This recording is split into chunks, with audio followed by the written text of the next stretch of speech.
В Алекминском районе заканчивается переселение жителей села Кыллах в Дапарай. Напомню, это решение было принято в 2006 году после череды разрушительных наводнений. Уже сегодня здесь есть практически все социальные объекты. Продолжается строительство детского сада. Еще год-два и можно ставить точку с историей переселения села Кыллах. На сегодня в местности Дапарай отстроены практически все социальные объекты – школа, больница, административное здание. В уютных квартирах каменного дома расположились ветераны, а ровные ряды домов радуют глаз.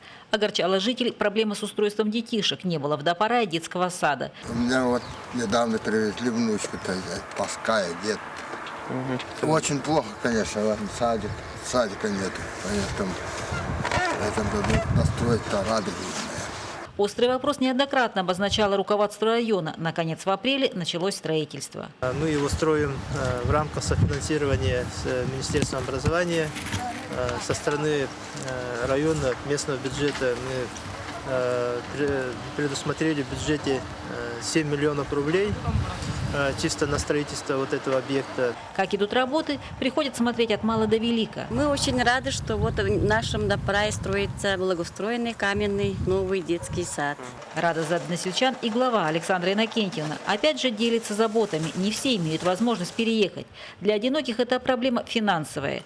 Но есть и перспективы. Почти переселено более 60% населения.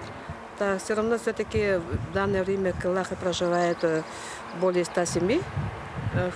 Я хочу сказать, что из них почти половина это из 130 семей, которые еще не переселены, из них почти половина это люди одинокие.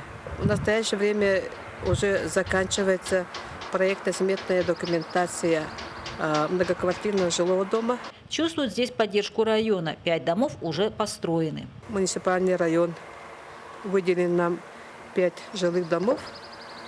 Вот эти все 5 жилых домов уже построены, люди уже заселены. Когда не в одиночку, то и дело идет на лад. Осталось вот тут из социальных объектов, вот последний объект – детский сад. Очень много работы сделано, очень много людей привлечено к строительству нового села. Очень много средств ушло на это дело. Почти могу сказать, что практически новое село уже есть. Елена Фаст, Максим Копылов, МВК Саха, Алекминск.